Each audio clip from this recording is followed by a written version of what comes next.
তুমি যদি আমাকে মারো তবে আমি হয়তো বাঁচব না, কিন্তু মরার আগে আমি তোমায় এমন ক্ষতি করব যা তুমি সহ্য করতে পারবে না।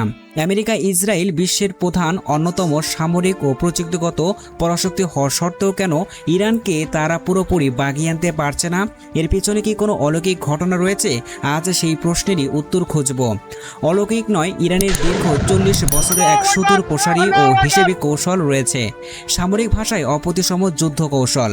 সহজ ভাষায় বলতে গেলে ইরান এমন এক প্রতিরক্ষা ব্যবস্থা গড়ে তুলেছে যার মূল লক্ষ্য যুদ্ধে জেতা নয়, বরং শত্রুর জন্য যুদ্ধের খরচ বাড়িয়ে তোলা এবং ক্ষয়ক্ষতি এত বাড়িয়ে তুলবে যেন শত্রু নিজেই যুদ্ধ করতে ভয় পায়। এর পাশাপাশি ইরানের হাতে এমন কিছু ট্রাম্প কার্ড রয়েছে যা শত্রুর কৌশলকে পরাস্ত করে। ড্রোনের সস্তা খেলা। আমেরিকার একটি অত্যাধুনিক আকাশ প্রতিরক্ষা মিসাইল ফায়ার করতে খরচ হয় $30 লাখ। ইরানের শাহেদ জাতীয় ড্রোন খরচ $20,000। ইরান যখন ঝাঁকে ঝাঁকে সস্তা ড্রোন আর মিসাইল একসাথে ছোড়ে তখন ইসরায়েল আমেরিকার দামি দামি মিসাইলগুলো ধ্বংস করতে গিয়ে দ্রুতই পুড়িয়ে যায়। ইরান শত্রুকে সামরিকভাবে হারানোর চেয়ে অস্ত্রের মজুদ খালি করার কৌশল আটে। দ্বিতীয় ট্রাম্প কার্ড হচ্ছে প্রক্সি নেটওয়ার্ক। ইরান মধ্যপ্রাচ্য জুড়ে এমন এক নেটওয়ার্ক গড়ে তুলেছে যা তাদের হয়ে লড়াই করে। ইয়েমেনের হুতি, লেবাননের হিজবুল্লাহ, ইরাক, সিরিয়ার বিভিন্ন সশস্ত্র গোষ্ঠী, এরা সবাই ইরানের অর্থ ও অস্ত্রে শক্তিশালী। আমেরিকা বা ইসরায়েল যদি ইরানের সরাসরি হামলা করতে চায়, এই প্রক্সি নেটওয়ার্কও শত্রুর উপর ঝাঁপিয়ে পড়ে। এই প্রক্সি নেটওয়ার্কের কারণে ইরানকে স্পর্শ করা মানে পুরো মধ্যপ্রাচ্য জুড়ে আগুন জ্বালিয়ে দেওয়া। তৃতীয় ট্রাম্প কার্ড হচ্ছে হরমুজ প্রণালী। ভৌগোলিক দিক থেকে ইরান এমন এক জায়গায় অবস্থিত যা পুরো বিশ্বের অর্থনীতিকে জিম্মি করতে সক্ষম।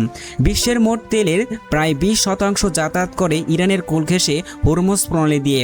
ইরান স্পষ্ট করে জানিয়ে দিয়েছে তাদের উপর যদি অস্তিত্ব সংকটের মতো কোনো হামলা করা হয়, এই জলপথ পুরোপুরি বন্ধ করে দেবে। চতুর্থ ট্রাম্প কার্ড হচ্ছে পারমাণবিক অস্পষ্টতা। ইরান এখনও ঘোষণা দিয়ে পারমাণবিক বোমা বানায়নি, কিন্তু তারা এর একেবারেই দ্বার প্রান্তে। আন্তর্জাতিক পর্যবেক্ষকদের মতে ইরান চাইলে খুব অল্প সময়ের মধ্যে প্রয়োজনীয় ইউরেনিয়াম সমৃদ্ধ করে বোমা তৈরি করতে পারবে।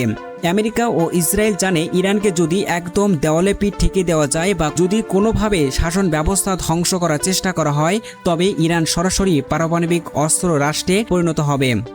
এই ভয়টি ইরানকে সবচেয়ে বড় ধরনের আগ্রাসন থেকে বাঁচিয়ে রাখে। প্রশ্ন হতে পারে, আমেরিকা ও ইসরায়েল কেন তাদের পরাজয় স্বীকার করে না?